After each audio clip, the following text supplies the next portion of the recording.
weren't able to come to the business meeting a little earlier, we did approve a slate of officers, and there are still some meeting agendas with the slate of officers on them here at the front of the room. So maybe you want to pick one up on your way out if you're a Beta Kappa member, because we'll be voting on that slate of officers coming up soon. Also, we will be working at Fridays After 5 as a chapter this summer, so stay tuned for that. And we will also be welcoming Sister Rosemary Donnelly back in the fall when she was supposed to come this past fall and it got snowed out. She will be coming hopefully for the induction weekend this coming fall. So stay tuned for that as well. But right now, it's my pleasure to introduce our Dean of UVA School of Nursing, Dorrie Fontaine. Dean Fontaine came to UVA, was it about 4 years ago almost? Yep, 4 years ago. Almost five. With fostering a healthy work environment. That was one of her main goals at that time, and remains one of her main goals. And so the topic that she will be presenting on today, RN-MD relations, really fits quite neatly into that healthy work environment category. And so not only is the healthy work environment important for nurses and for physicians, but most importantly, it's important for the patient. So please join me in welcoming Dorrie Fontaine to speak with us about RN-MD relationships. Whose responsibility is it? Thank you, Mary. Thank you very much. So can everybody hear me all right if I talk and stand here and welcome all of you? This is a great crowd. I'm really honored that you're all here. And experts on this topic, I'm sure. And I was thrilled to be invited to talk about this tonight.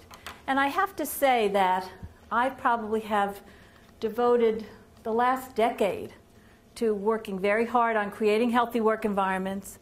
And a lot of it has to do with communication with our colleagues, do you know? And increasingly, as I go around and talk about this topic, and I know Tina Brashears here, also talks a fair amount about this topic and is an expert and my colleague here. And Tina, are you the only MD right here tonight? Any other MDs here? You know, interesting. All right, well, you're it. You're it. But we always claim you too, honorary nurse, you know. And you almost always say something that gets you in trouble in a talk like this. And so I first want to just say, and it's in my next slide, that the answer, and Mary gave me this title, whose responsibility is it for RN-MD relationships? Well, frankly, it's all of us. It's all of us. And increasingly, even in the last few days, there has been just a lot out there about nurse-physician relationships. And what I want to declare is that it's time to call a truce, you know, because nurses can be just as guilty as our physician colleagues, or respiratory, or if there's no pharmacists here, we can pick on the pharmacists. Although if Dean Heath was here, I'd have to be careful because she's married to someone who was the chief pharmacist in the Army. So I think we really want to just say, look, let's look at good behavior for all of us, okay? And so tonight I'm just going to share things that I've been working on for a whole decade now, and I would love to make sure that we have some time for perspectives and some questions at the end. And then I hear there's a reception. Celebration. Yeah. So this was an article that was in the New York Times on Sunday. We had Teresa Brown here. She was a lecturer and talked to us about her experiences as an English professor. And she wrote kind of a provocative article. By, 6 o'clock Monday, there were 48 hours later, there were over 400 comments on this paper, okay? The highlight of it, though, was when she talked about the bright light in this dilemma of how nurses and physicians are not always getting along in America. The bright light was University of Virginia. So that's what's on our website. If you click on that, you'll see the great work that Tina and her colleagues in the School of Medicine have done here for the Macy Grant. So I just wanted to point that out. Okay, it's getting a lot of press. I have calls from people. Anybody remember Patch Adams? Yeah. He called me yesterday. Yeah, so, you get in the New York Times whether you like it or not. You get in the New York Times, people pay attention. So I just wanted to point that out. So there's been a lot of stuff about nurse-physician relationships. And there's a lot about nurse-to-nurse relationships. you know, and some of my colleagues in San Francisco, because I've been at this a long time in some pretty good places, you know. When I was at UCSF, I had a wonderful colleague. I have some slides from him in here, too. Bob Wachter, he started the hospitalist movement in the late 90s, or actually early 90s.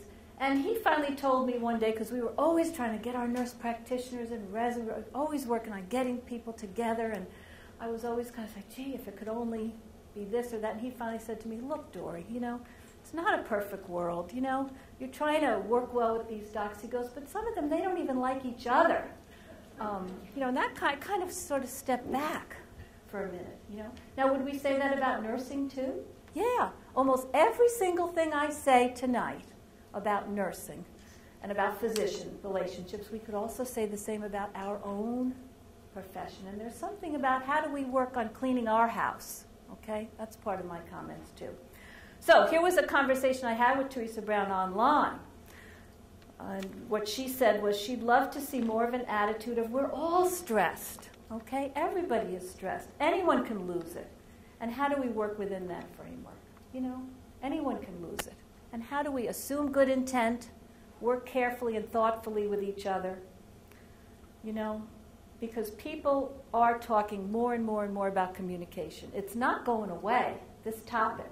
You would think that Tina Brashears and I would not be asked to give this speech anymore, right?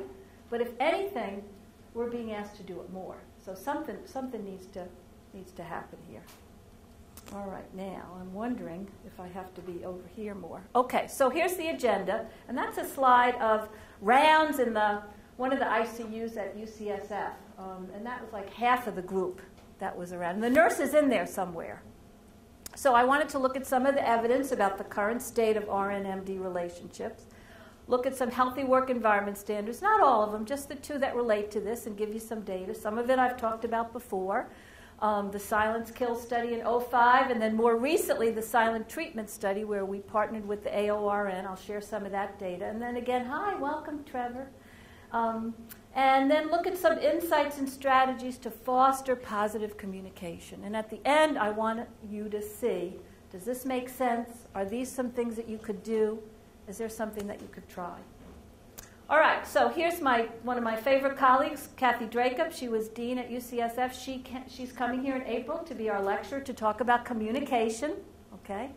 And she wrote this at the end of her term in writing as the editor of the American Journal of Critical Care for 20 years. And she talks about collaboration. Our meeting was like thousands that occur in critical care units every day. I'm an ICU nurse. In the ICU, nurses and physicians stand at a patient's bedside initially as strangers, thrown together by a combination of choice and circumstances, and with every interaction, they assess one another's knowledge, openness to suggestion, commitment to patient care. They learn each other's strengths and weaknesses. Over time, they forge relationships and friendships that become the bedrock of collaboration. They communicate, negotiate, and compromise. And she wrote this when she was changing partners. There's always been a physician editor and a nurse editor of American Journal of Critical Care, and she was getting a new physician after like 15 years, so it was kind of almost like a marriage. It was a little nervous. But she was very confident that it would work out. So this is in my specialty. All of you, you know, nurses specialize the day they graduate.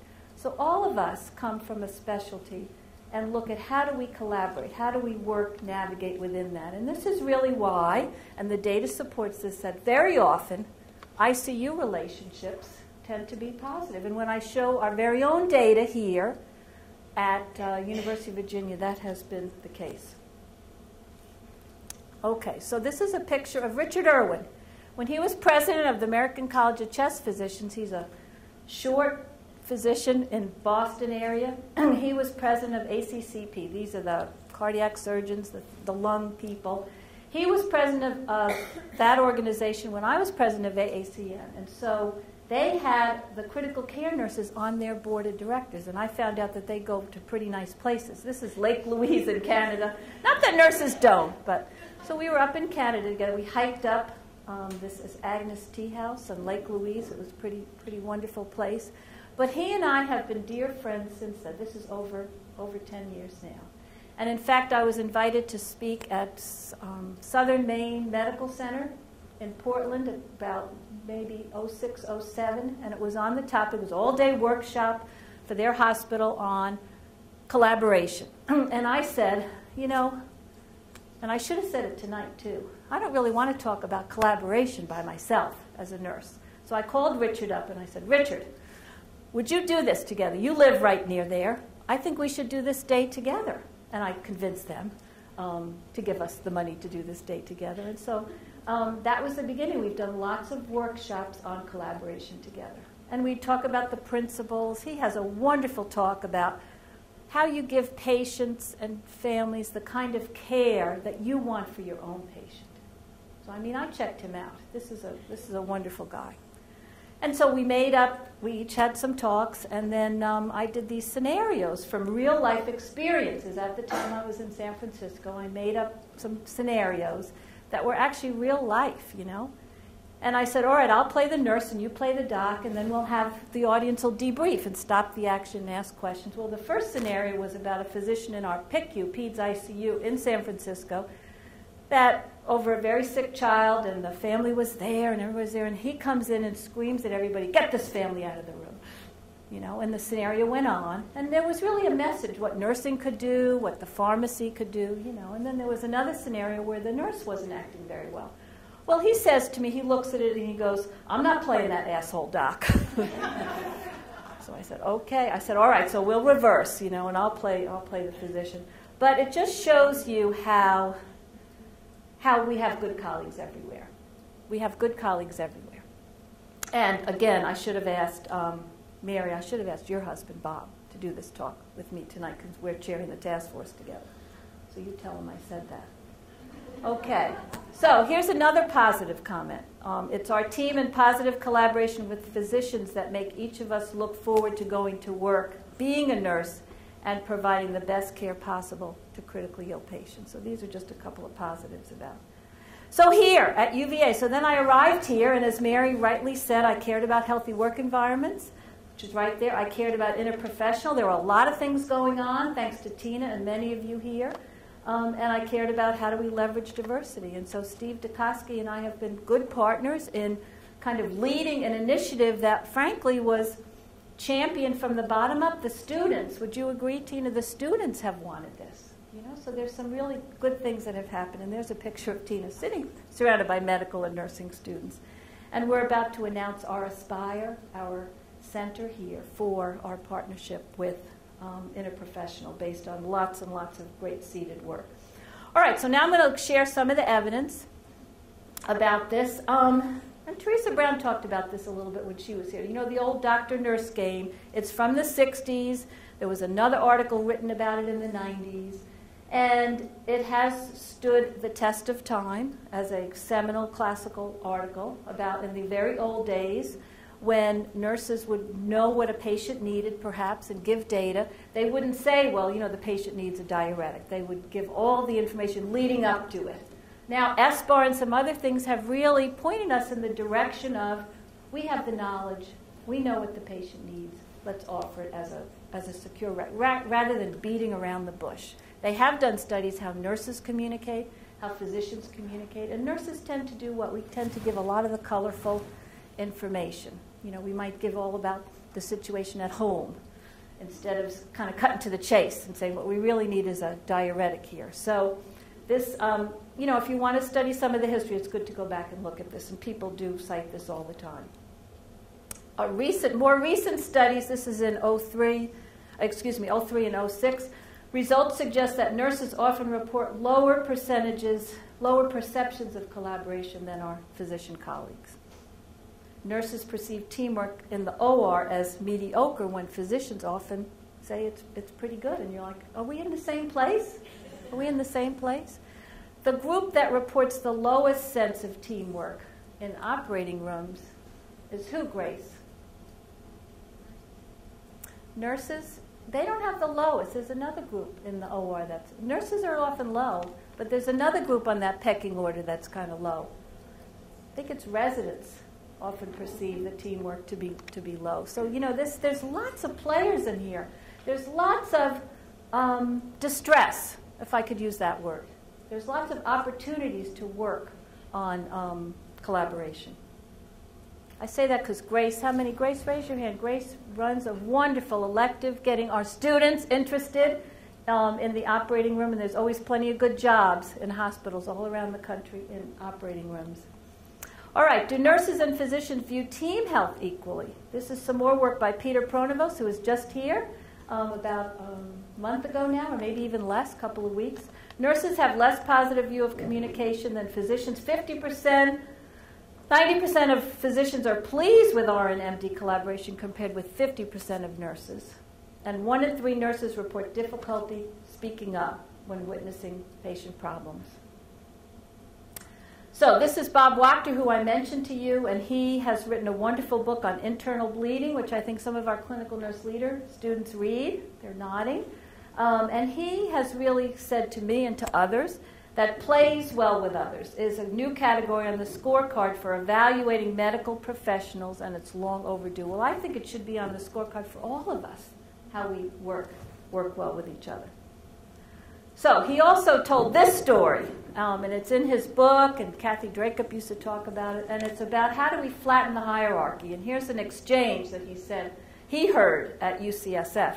One nurse had the chutzpah to actually question an order by a resident, asking him to check it out with his supervisor, and MD, the doctor says, stands for makes decisions. And RN, the nurse retorted, stands for rejects nonsense. Now, I'm telling you this because it's cute and you're going to remember it, but does it get me anywhere in the debate about? Does it move us forward? Not necessarily, okay? And if this was an audience with nurses and physicians, you know, how would that make people feel? Probably not that great, all right? So I just wanted to point that out. I use this. We laugh. Did it happen at UCSF? Yes. But how do we get to moving forward here and not putting people down? This is one of my favorites. It has nothing really to do with collaboration, but I like it, and so I use it. It's a picture of a porcupine, and it's a story about on a very cold day, several porcupines huddled together for warmth because their spines made it tough to get close to each other. They kind of shuffled out and shuffled back in and shuffled out. And after a time, they found the right distance where they could warm each other without getting pricked. Now, this is what I think often is kind of that dance of collaboration, how we often have to, you know, there's somebody who comes on the unit you don't really know. This could be a nurse, too, a new nurse who just seems a little aggressive or agitated. And how do you really feel comfortable working with people if you don't get to know them? So who's going to be willing to shuffle in and shuffle out? And why are there some units where, you know, most of the nurses think someone might be kind of intimidating or arrogant, and then others get along with them just fine? Are there things that they're doing, maybe with the shuffling in and out? Okay, so I thought that was kind of a good analogy. So, Mary, you recognize this gentleman. So, the University of Virginia, and I'll show you the data, have done surveys over the years, and one of the things that was, you know, being brought home to them was the fact that the RN-MD, the engagement scores were going down. Okay, that's our data. And so they asked Bob Gibson, who's Mary Gibson's husband, you don't mind me pointing that out, cardiologist, been here for a long time. They asked him to chair a committee with me on looking at RN-MD relates. It's called the RN-MD Relation Task Force in October. And, you know, it was brought about by the Magnet Steering Committee. We're on that Magnet journey. And you want to work on RN-MD relations, not to just go check, have Magnet. You know, we want to do this for the long term. We want to do things that are going to stick. We want to do things that are going to be better for our patients and families and safety. That's why we want to do this. If we get Magnet along that way, fine. So they asked Bob and I to chair this group, and it's got many, many people on it. Half nurses, half docs from all over the hospital. It's a great group. We always seem to meet at 7 a.m., but I think that's the way of the world here. But one of the things we did early on in this picture, now you'll laugh, we're not praying, but one of the things we did early on in December was to bring together a group of 10 docs and nurses at my house on Pavilion 9 here for a Jeffersonian dinner, and the topic was RN-MD relations. And we asked everybody to tell a story And it's right here. Tell a brief story about a time when you had a positive, excellent experience with an RN or physician colleague in a patient care setting. That took the whole night, just so you know. We had dinner. We had a nice sit-down dinner. Those of you, Tina, others have been involved in some of these dinners. Thomas Jefferson used to do this. And this is about my 4th or 5th one now. It is amazing. If we had started out with the story, tell me about a tough time. Tell me about a time when you had a problem. Oh my God, we would have been there. We'd still be there maybe. Let's hope not. But this was very fascinating. You know, Paul Levine, head of UPG, you should have heard the story he told. Tracy Hope told a story about her own mother's experience. I can't remember what Lorna Facto's story was, but it was a really wonderful way, and it set the stage. All of these people are on the magnet student. It set the stage for how do we want the University of Virginia to be, okay? Kind of raising the bar. How do we really want it to be? So, and we're not praying there. Deb Girardi was our consultant. She does improv. At the end, we kind of went around. People had a final thought or a final word, and she was doing something silly we were bowing and, bowing to the person. We are not praying. This could get me in trouble, this picture. Don't tell Lorna. I think she's on vacation.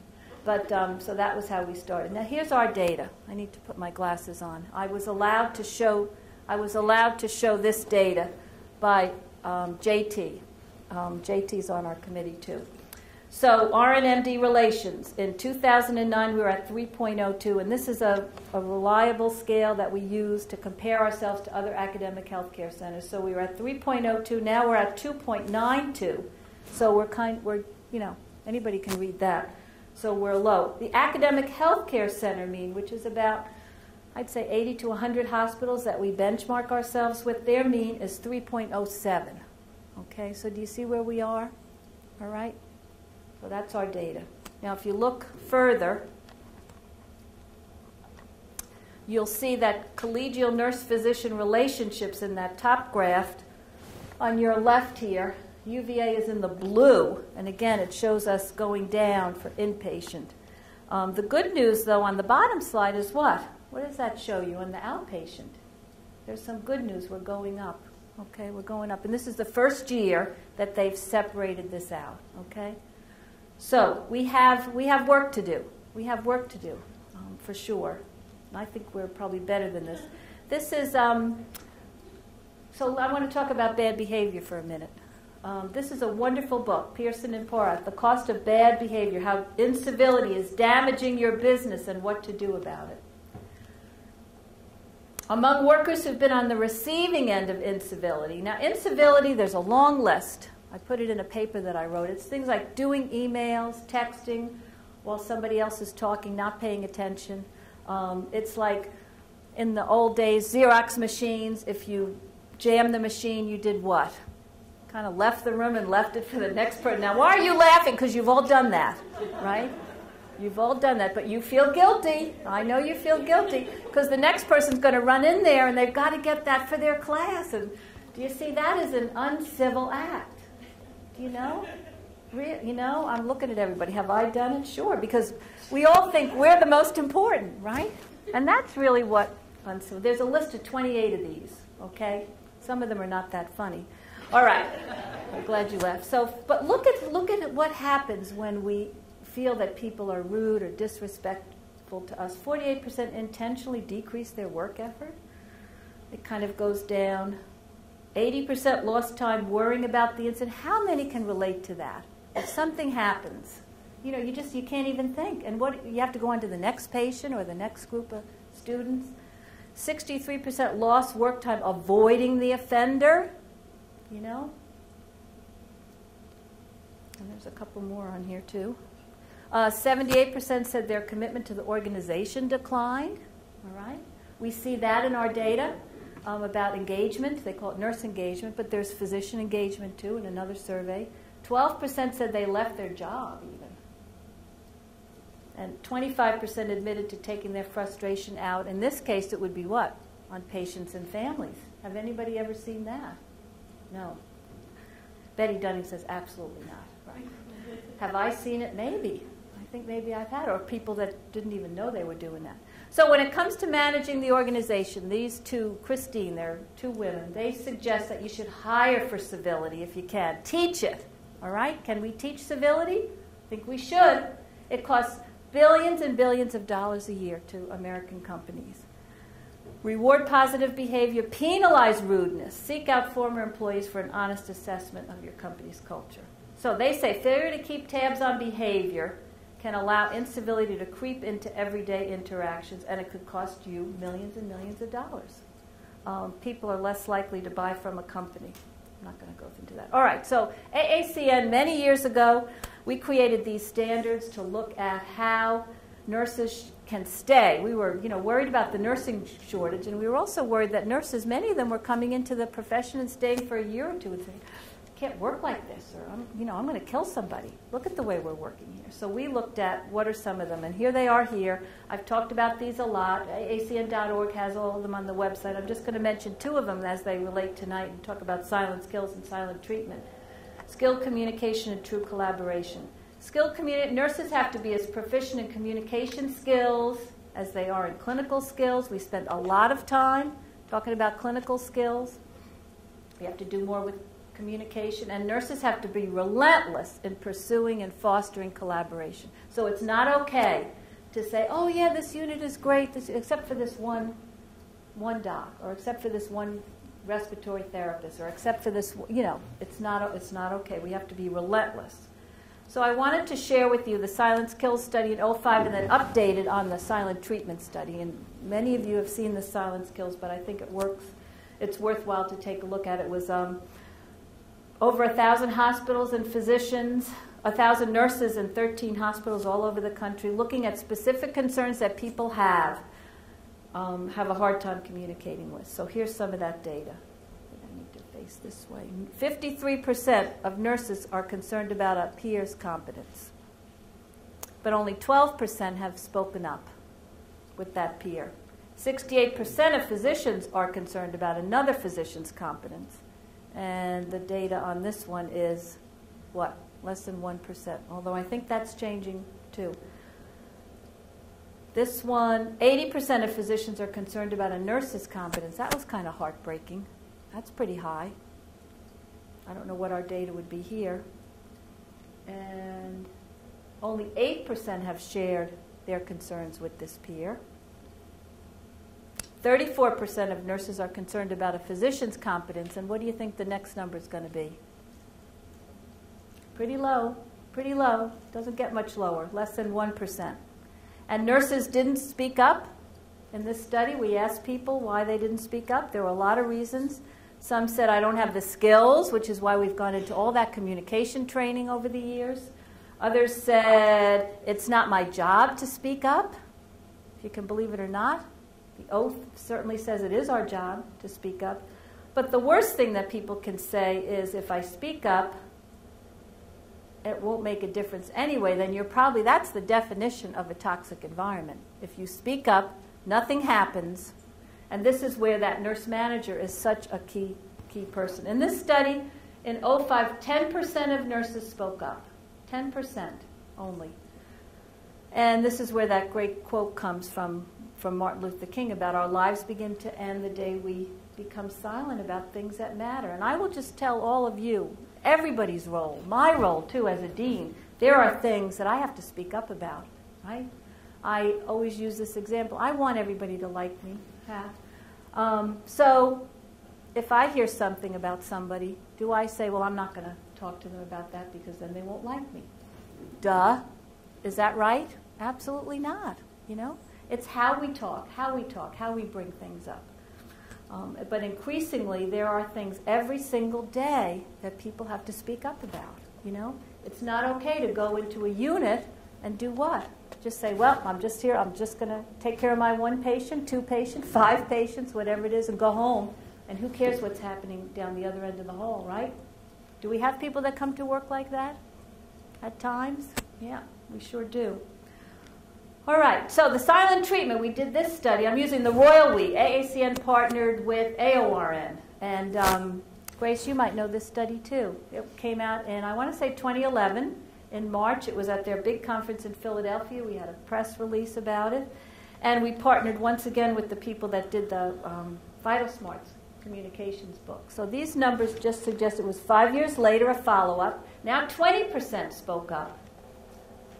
Nurse managers were still hit up, though, as not kind of closing a loop. I don't know, there's some nurse managers here, but with people telling them things and them not seeing any action. And 6,500 is how many this time we looked at. They also documented skills successful nurses use, which I want to talk about too. All right, so how many of you have been in this situation? And these slides were given to me by the Vital Smarts people to show to you and at a conference last year in Missouri. How many of you have something urgent and important, but the other person doesn't want to listen? So this would be, for example, a safety tool, like a timeout in the OR, okay? That we're supposed to be doing a timeout, a safety check in the OR, and you're supposed to be doing it, but others don't listen. So that would be one example. In this setting, it looks like about almost 80% the safety tool worked, but others didn't want to listen. So we collected stories, 608 stories of a lot of data. And I'm just going to show you the data about disrespect, because I think that's part of what I want to move along on here. Another survey in the same section looked at shortcuts, incompetence, and disrespect. Disrespect was being condescending, insulting or rude, yelling, shouting, name-calling. How often does it happen? This group of 6,500 nurses said it happened about 85% of the time. Unable to get other people to listen, 19%. And these behaviors were left undiscussed in this big sample, about 76% of the time. So what were the skills? What did the successful nurses, people that were able to speak up, what are the things that they did? Strategies that work in the moment, after the fact, to prevent the situation. I was just speaking to the GI nurses about 2 weeks ago in Virginia Beach. And one of them got up in the audience, and I didn't realize GI nurses have a lot of troubles too. They think they do, but every group of nurses does. So one nurse stood up at a VA somewhere in Virginia, and they said that they had just had a recent experience where they had asked a physician in their unit would they please sign off on the electronic record, sign off orders or something. I think that's pretty common. Would they please do it? And he went ballistic. You're the fifth one who's asked me to do this, or, kind of on and on and on. And she looked at him like this, and she said, I tackled him. She threw her arms around him. She said she gave him a kiss on the top of the head. He was bald-headed. Gave him a kiss on the top, and she said he just totally melted. She said he just totally melted. Now, I'm not suggesting this is a strategy, but I'm not suggesting this. I'm losing my microphone here. Fold it underneath. Oh, okay, it's my jacket. Thank you very much. Can people hear me all right? Yeah. So he totally melted, and he said, you're right, Now, those are systems, those are infrastructure, right? The beauty of the task force that Bob Gibson and I chaired is that we came up with 35 recommendations that I'm not allowed to talk about any of them, okay, because they haven't gone through the process here, and we're going to be bird dogging it. But we came up there, tackling won't be on there. However, kind of diffusing a tough situation with humor. Now, what could that nurse have done? Just, got on her high horse or stayed on it and bad-mouthed this physician, what, for the next month? Right? So what did she do? She kind of pointed out the behavior. And then you could say, well, what is it about his life? What do we as nurses have to understand about that physician's life that makes it so tough to do this work, And I'm going to end with more like that, and I've got lots of those kind of stories. So here are the positive stories, strategies that work in the moment or after the fact or even to prevent the situation. And we had 284 of those. So here's what some of them, they diffused or deflected the other person's anger and emotion, okay? Nurses who are very, very good at that, how do we teach the young ones coming into the profession how to do some of this?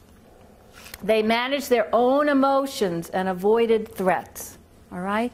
This is why I think it's so important. We're trying to build resilient practitioners who can stay calm, do some mindfulness, do some paying attention to your own heart is racing. You know how you feel when someone is taking you down, right? How do you feel? Can you think?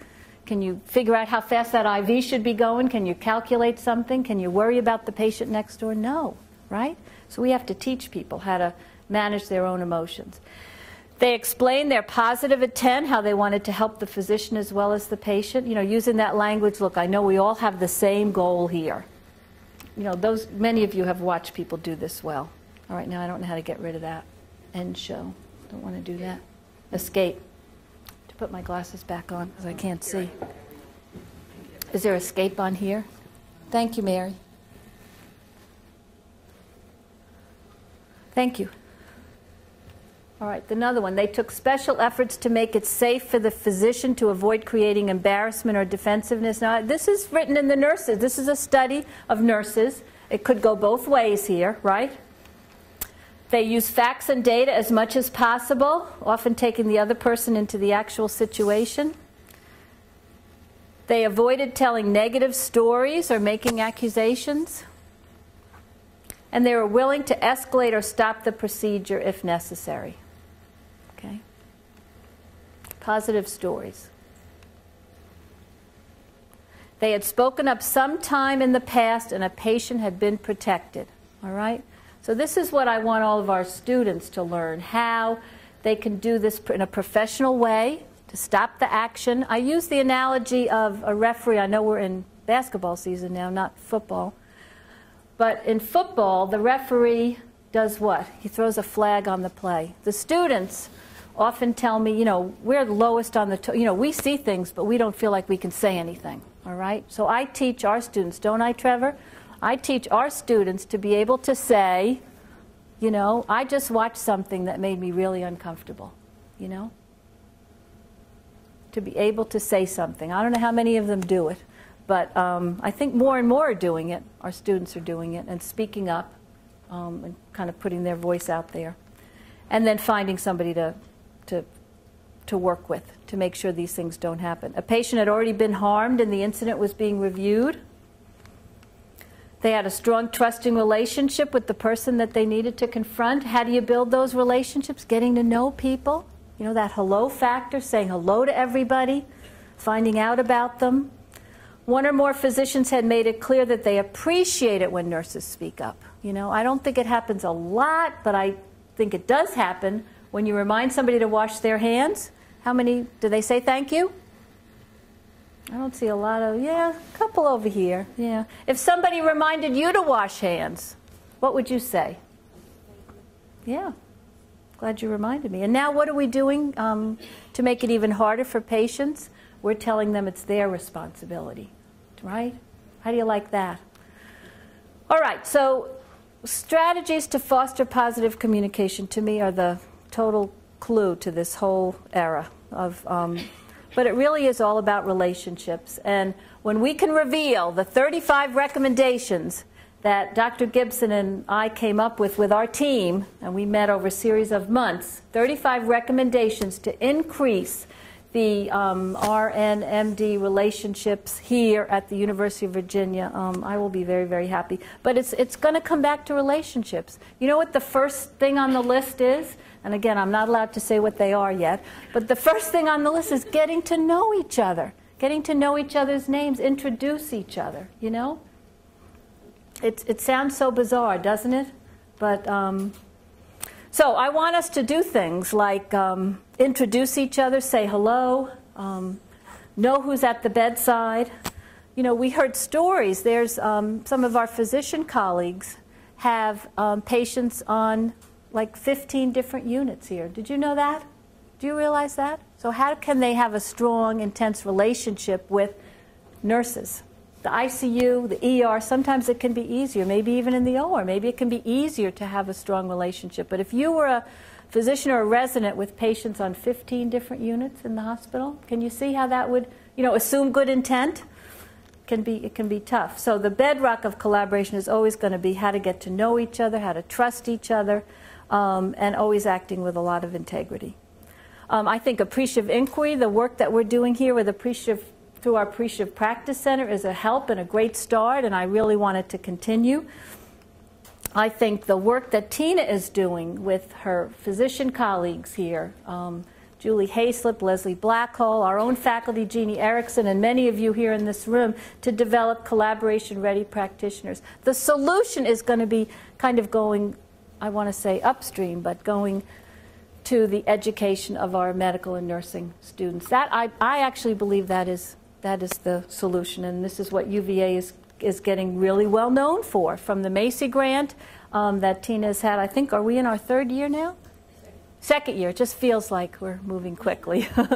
And I think that this is the way of the future. Get people to respect and care about each other. You know, the fact still remains in schools across the country and hospitals, people do not really understand what each other is going through, and we need to change that. Change those dynamics. I think we're doing a lot of good things here at the University of Virginia. This is a picture of the RAM Clinic where we've been sending students together. For years, this is one of over 27 examples of how we are training our students together here. So finally, I want to talk a little bit about some other tips and things. Many of these we're trying to do here as well. Our students write journals. The faculty often send me some really wonderful reflections that our students were asking them to think about this setting. What would you do differently? And I think it really is very, very insightful. Look at IPE again. Keep assessing our culture and attitudes toward teamwork. Look at opportunities for more partnerships.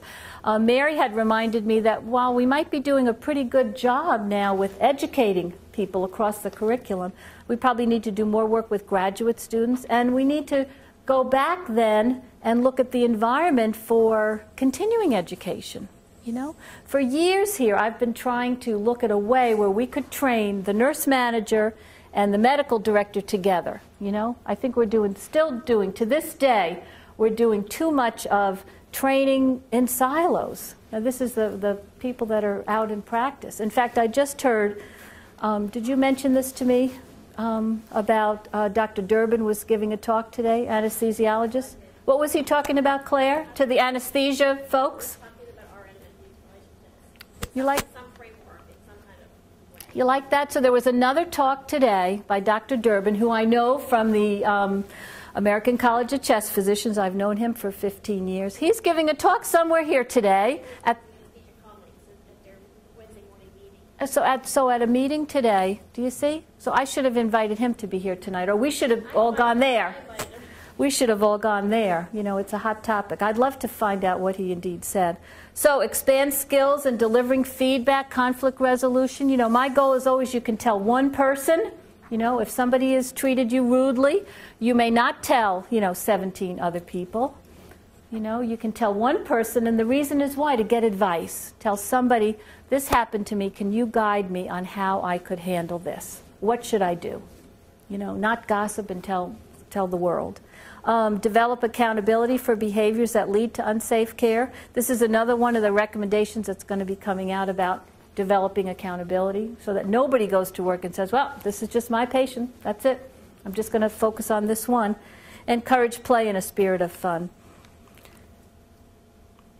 So if you think about the units where you work or the units where you hope to work someday, what conversation would we have to start in some of our units that have some tough situations to have the most meaningful change? What is it that we need to stop the action and really talk about for improving RN-MD relationships? And I think that the task force that's put together is coming out with some pretty good things. So whose responsibility is it to fix these relationships? It's all of us. Learning some skills to diffuse it, to get to know each other better. When our 35 recommendations come out, let's institute them, okay, here at University of Virginia, because it really is all about the patient.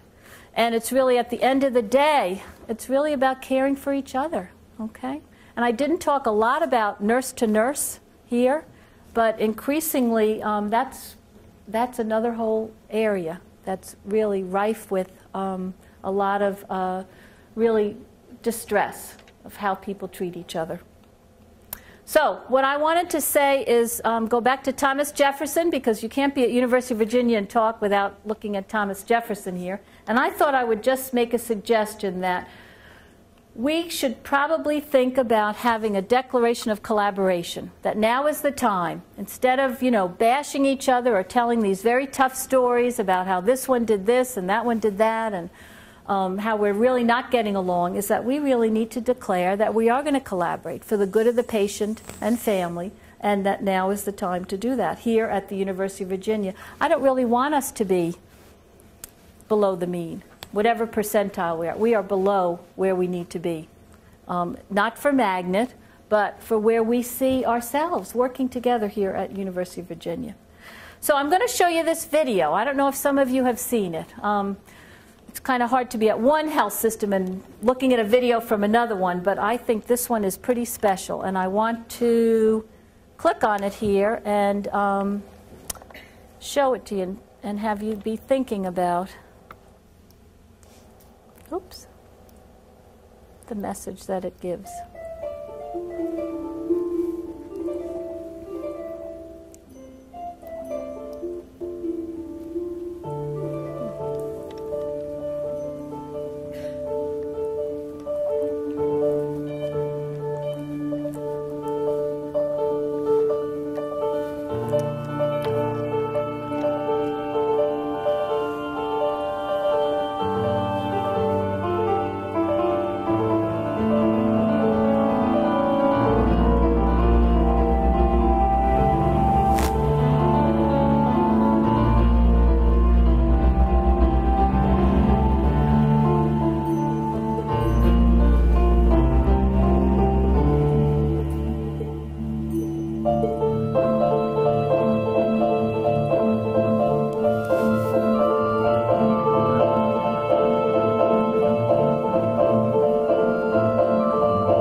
So my message in showing all of you that, which was pretty darn moving, is what if we took ourselves as nurses and put ourselves in the shoes of our physician colleagues that were often so easy to jump on?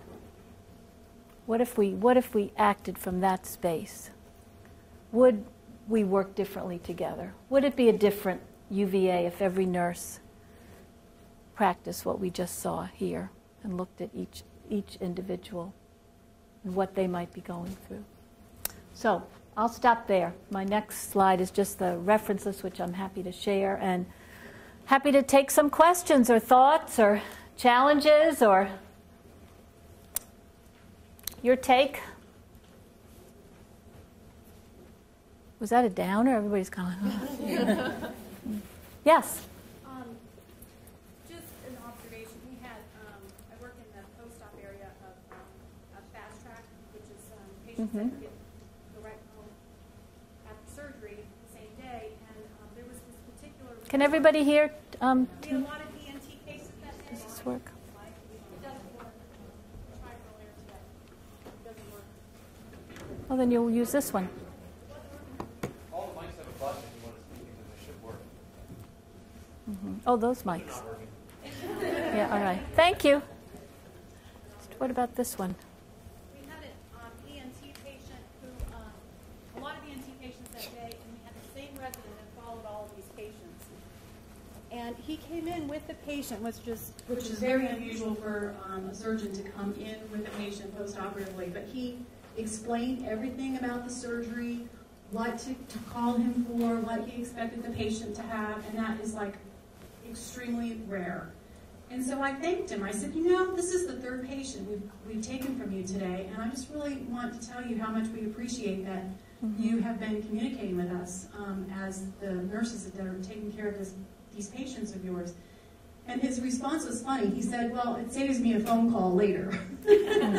But again, later on that day, he was checking on another patient, and he came to me, and you know, we formed kind of an impromptu bond just by me complimenting him and praising him and saying, you know, thank you. We really appreciate when you talk to us, because not all of surgeons talk to you, and then it really made a difference.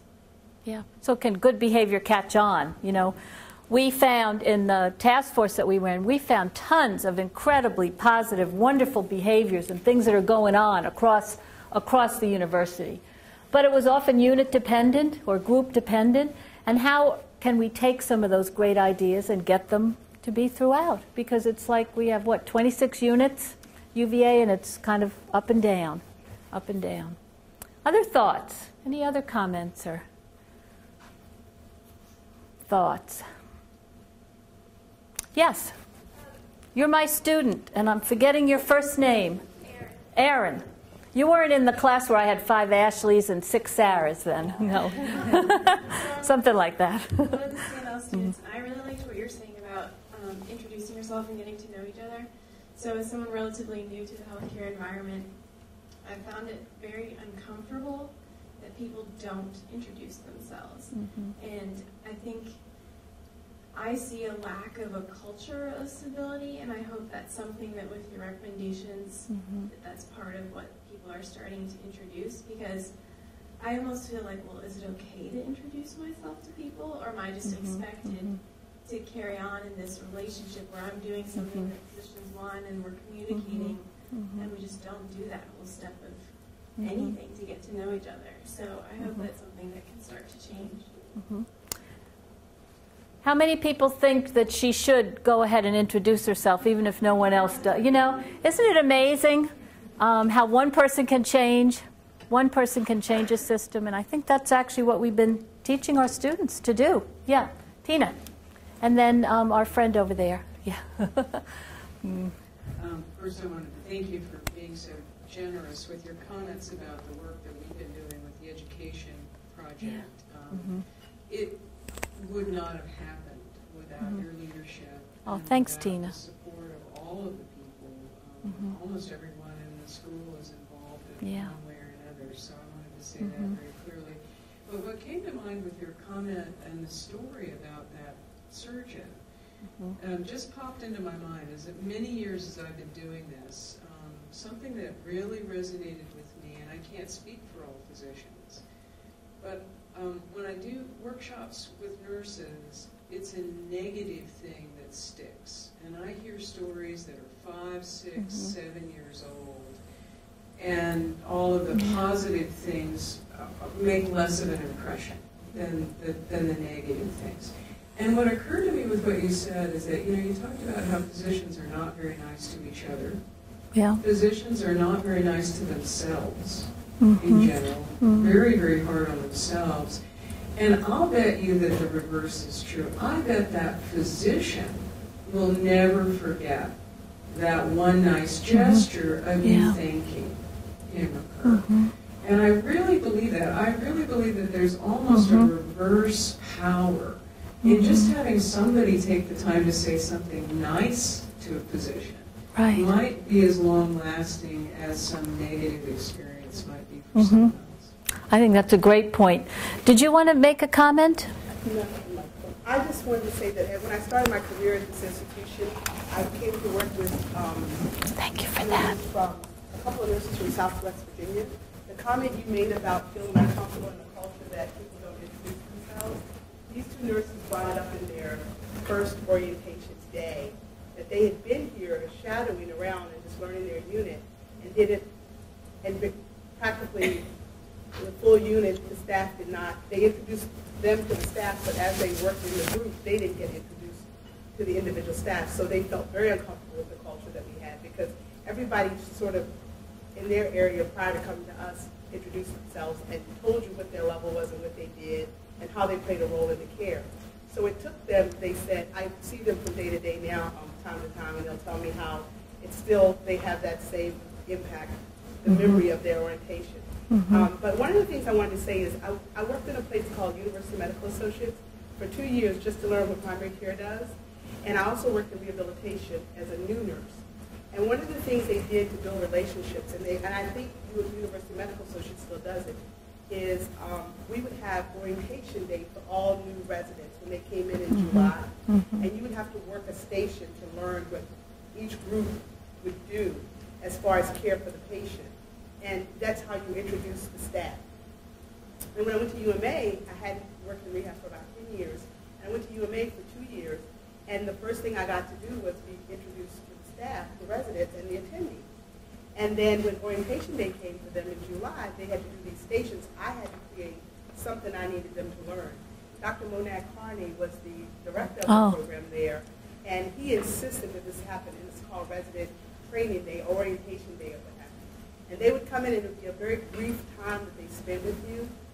But I think when you go there now, you still have the same feel you had when I was there back in 2008. They get to know each other. It's a resident training ground, but it's a place that the nurses are valued and the doctors are valued because everybody plays such an important role. But I think that was one of the most impressionable things I can recall after having been in rehab as a young nurse and then being in UMA as an older nurse, seeing that that culture does exist still here at UVA. Just depends on where you are. Yeah, I think that's a great story, and I think all of these good stories that we've collected from our task force, really we have to put them into practice because I know these units here, and some of them are really high functioning, and some of them are really struggling, and it might be just these very basic introducing yourself, getting to know each other. So I'm really looking forward to those coming out. When I was an AACN president, I got to go to all these hospitals, big, little ones all over. And one hospital was having some strained relationships, so they decided that every couple of months they were going to have kind of a doc of the month, and they picked people and put them up there in a picture and a description. And so guess what happened? Guess what started? Everybody wanted to have everybody wanted to be doc of the month. And so some people that, were not as charming as others, they got with the program, and so that thanking people, we're always going to do more of what people stop and tell you do well. We're always going to do that. This is such human nature, and I just want to wish UVA, and I'm in this too, I'm taking the Declaration of Collaboration. I think we all need to take it.